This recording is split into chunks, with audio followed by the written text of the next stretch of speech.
Hello there guys and welcome back to my YouTube channel and welcome to another video. I hope all of you guys are doing well tonight. As you can see, I'm so excited for the Chelsea game tomorrow, and of course since today is Friday night, Arsenal against Villa is going to kick off in just an hour's time right now as we're recording this video. So it's just an hour to go before that game kicks off. So I was thinking, let me quickly do this match preview before I tend watching the Arsenal versus the Villa game, which is caused a big game. And as I said yesterday, I think Villa will win 2-0 because Arsenal, they were so lucky to get a point. So lucky they got a point. Whereas for Aston Villa, so unlucky not to get a win because they were 2-0 up after like 81 minutes, but they allowed Aston Villa, Wolves to win this game and to make a great comeback. So both teams are looking to bounce back. Both teams are want to get the 3 points. So that's why I'm looking forward to this game today. But before I watch that game, today's video is my match preview for Chelsea versus Norwich City, and instead of and it kicks off tomorrow afternoon lunchtime at 12:30 p.m., which I'm really surprised because that game should have been like a 3 p.m. kickoff game rather than a 12:30 p.m. kickoff. It's not like a big game. It's really not. So that's the one thing I didn't get. But it's a 12:30 p.m. kickoff. I know when that happens that Chelsea just always not seem to get the right results, like a game against West Brom, Manchester City, all these type of teams, we don't usually get the great results. So that's the only thing I'm worried about. The only thing I'm worried about. But for the whole game, I should be confident because Norwich City, they're in 20th place. They got 2 points, and that came from draws, 0-0. But they still managed to look for their first win. And I don't think they will do that against Chelsea. They will know that that facing Chelsea, your European champions, is going to be very hard to face. Very hard to face. So that's what Norwich City are looking.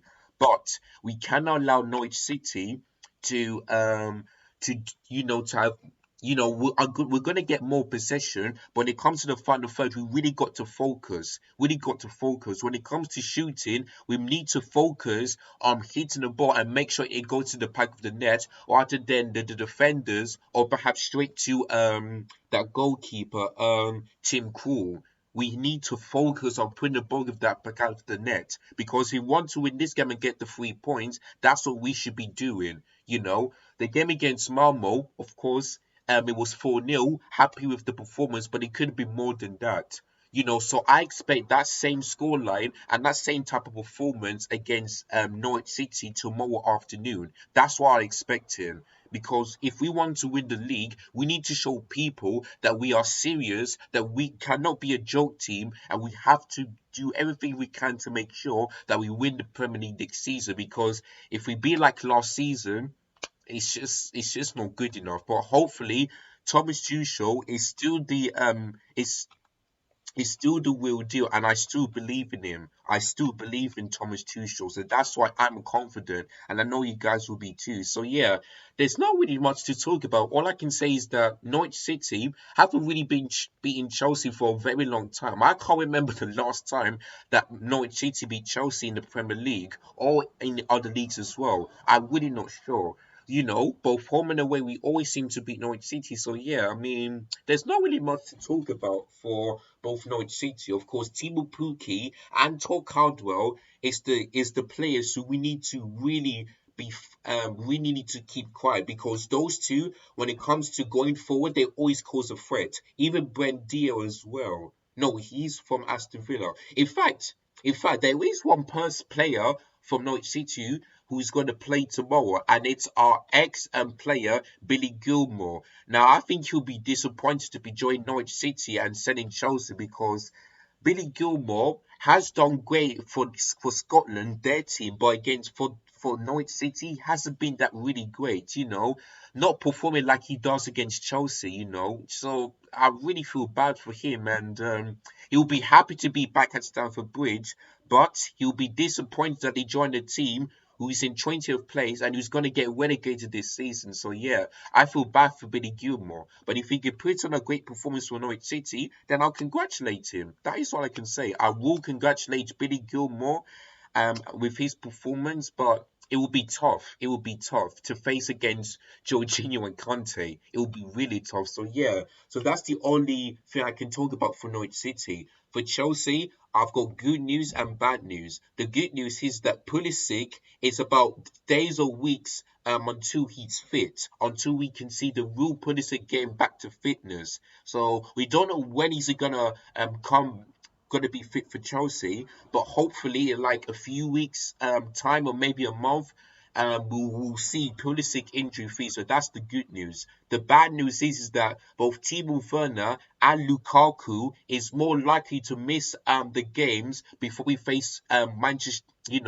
Perhaps after the international break when we face Manchester United, that's when we can see Lukaku and Timo Werner getting fit. But the games against Norwich City, Newcastle, Burnley, all these type of games, maybe the Southampton, the League Cup, we're not going to see Timo Werner and Lukaku starting. Now, many people think that Chelsea fans should be scared, but the only reason why I'm not scared is because Kai Havertz, there's one person who also can play well as in a false nine, and that's Kai Havertz. It can only be him, when we faced Man City in the Champions League final, he scored the goal and he performed.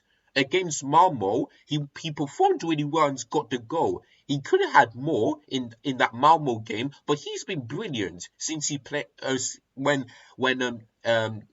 Thomas Tuchel plays Kai Havertz as a false nine. So that's why I should be not be worried. If Kai Havertz can do well against Malmo, I know he can do well against Norwich City. So that's why I shouldn't be worried. You look at Hudson-Odoi when he's playing on the left wing. Absolutely fantastic. Mason Mount had a brilliant game. So why we should be worried? And even now, when it comes to corners, our defense score goals. You look at Chalobah, you look at Rudiger, you look at all these type of players. So why should every fan say, "Oh, Chelsea fans should be scared"? I am not. If this was a big team, then I would be scared. But since we're facing Norwich City, team in 20th place, I shouldn't be scared. So that's why I'm confident that we'll win this game. Whether we have Lukaku or Werner out, I'm still confident because we still got a strong depth in our squad. Even on the bench, we still got a strong bench. So that's why I shouldn't be scared at all. I really shouldn't. So I don't know what the other fans are talking about. But yeah, there's a possibility of Kai Havertz playing as a false nine since both Timo Werner and Lukaku is out. So, without further ado, let's move on into my predicted lineup for the Chelsea vs Norwich City game tomorrow. So let's start off with the goalkeeper. And of course, it's got to be Edouard Mendy. He got a man of the match performance against Brentford, and I agree with that. With the amount of saves that he made, that was world class. And like I said before, I just don't get why he didn't mention on the Ballon d'Or list. I really don't. If Mendy can keep making those type of saves and winning the Premier League, then he has to be on that list next year. I don't care. He has to be it next year. This year I just don't get it. Even Rudiger was asking questions like that. Why is he not even mentioned? I really don't know. He's proven that he's a world-class goalkeeper. Of course, he's not the best goalkeeper in the world, but his stats tells you that he's world-class. And the amount of saves that he did, especially that bicycle kick from that Brentford player, shows you that he's world-class. So yeah, Bendy did really well, got another clean sheet against Marwan as well. Didn't have much to do anyway, and I don't think he will have much to do against Norwich City either. So yeah, so for him, he's our number one, and for me, he starts as a goalkeeper. Now let's move on into the front three. And our front three is going to be Rudiger as the left centre back, Thiago Silva as the centre back, and Christensen as the right centre back.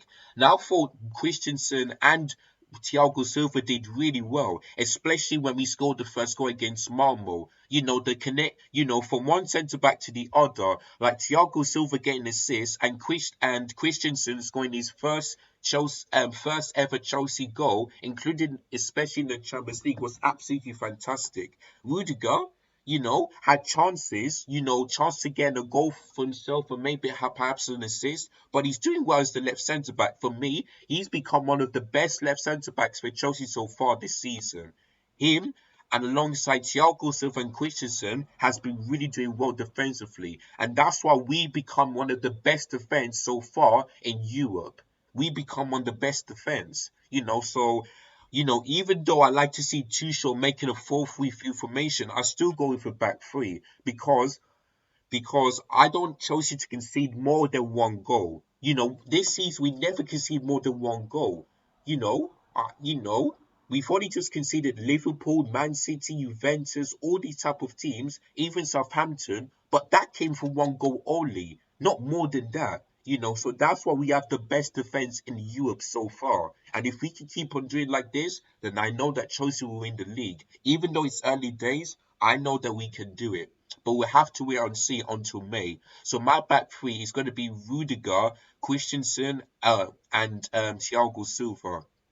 Now let's move on into the wing backs. Now my two wing backs is going to be Penchiro and Azpilicueta. Now I'm not sure if Azpilicueta is going to be on the bench for this one because he's playing a lot of games, but I thought he did well. In the last game against Malmo, putting some winning crosses in, defended really well. Him and alongside Penchiro has been really great. Defensively doing well, going forward, always acquiring some threats. So yeah, I mean, I'm impressed with these two, and if they can keep on going like this, then yeah, these two will become better and better. And of course, Azpilicueta was mentioned, nominated for the Ballon d'Or, which I didn't expect. I really didn't expect. But huge congratulations to Azpilicueta there, and of course, he's our captain, so that's why I think he was nominated in that list. Now let's move on into the two pivots. Now my two pivots is going to be Jorginho and Conte. Now of course Jorginho was absolutely fantastic against Malmo. Of course he scored the two penalties. And he didn't do the hop, skip, and jump this time. He just went for power, and he still looked at the goalkeeper and it's like, I'm going to send you the one way so that I can score, and that's what he did. Jorginho. I thought Conte did absolutely well. Whenever he saw Malmo get the ball, he wins the ball back. Always wins when we're doing counter attacks and always making great passes. Of course, he had a chance to score for himself, but it deflected and it saved from that Malmo goalkeeper. But those two were absolutely fantastic against Malmo. And if Jorginho can and Kante can keep on doing what they're doing, then I know these two will become better and better and better. So my two pivots is going to be Jorginho and Kante. Then let's move on into the front three. Now, my front three is going to be Carlos Sojo on the left, Mason Mount on the right, and Kai Havertz as a false nine. Now, the only reason why I put Hudson on the left wing is because when he came on, he was absolutely superb. The connection between him and Kai Havertz is getting there, and that's why I think Carlos Sojo should get more game time. Rather than Hakim Ziyech or or somebody else. You saw what he did against Malmo. You saw what he did against Southampton. He's getting there. And if Carlos Odoi can keep on doing like this, then we've seen the real Carlos Odoi from under Mitchell Sawi. So I think he deserves more game time. Mason Mount was also brilliant in that game, even though in that position doesn't really work for him. Unfortunately, we have to use that since Lukaku and Werner are out for Chelsea. So unfortunately, Mason Mount has to play on the right wing. And if he can have a great performance, then I know that we've seen the real Mason Mount that we should have seen earlier this season. And of course, Kai Havertz as a false nine. Now, of course, Lukaku is out, and it looks like he's not going to be fit until Chelsea plays for Manchester United, so close to like a month. So, but yeah, like I said before, I should not be scared because Kai Havertz plays as a false nine, and he done really well against Malmo. Performed really well, especially when we played in the Champions League final against City. So yeah, if Hudson-Odoi and Kai Havertz can have that same connection, then I know that we'll be scoring lots of goals if those two can have a great connection. So the more that Havertz runs in the middle and Hudson-Odoi passes the ball to him and he scores, the more I feel that Chelsea will win this game, get a clean sheet, 3 points, and still be in the top of the table. So yeah, so So that is it. That is my front three. Hudson on the left wing, um, Mason Mount on the right wing, and a Kai Havertz up top. Now that is my predicted lineup, as you can see on the screen. Let me guys know in the comments down below whether you agree or disagree, and if you want to see Trevor Chalobah start, then let me know in the comments down below. What is your lineup? I would really like to know in the comments down below. So last and not least, let's move on into my prediction. Sorry. So, if you remember yesterday, I predicted a 2-0, a 3-0 win for Chelsea, and I'm still sticking by it. Even though my head is thinking that it's going to be 4-0, I was like, you know what? No, I'm going to go for 3-0 Chelsea. We have to win this game. We cannot let Norwich City get another 0-0 against the third time in a row, you know. I expected Burnley and who else? Brighton to win, but they couldn't manage to do that. So let's not be those teams, and let's be the bigger team and beat Norwich City at Stamford Bridge. Tomorrow afternoon, which is what I expect and what the other Chelsea fans expect tomorrow afternoon. So yes, looking forward to this. Looking forward to that game tomorrow. Of course, there will be a live watch along, so make sure you stay tuned for that one. And after the game finishes, I'll be quickly doing a match review to it, and hopefully it's a very happy video, and hopefully I'll be able to see great performances from all the players, the manager as well, and everything. So yeah, that's going to be for tomorrow. So that is it, guys. That is the end of this preview. Thank you guys so much for watching. Don't forget to hit the like button if you're new. Don't forget to hit the subscribe button if you are new as well. Give this video a thumbs up. Share this to everybody that you know. And hit the bell notification so they never miss any of my content. And I'll see you guys tomorrow for a live watch along. Come on, Chelsea. Let's go and win this and get the 3 points. See you guys tomorrow. Take care. Have a great Friday night and peace.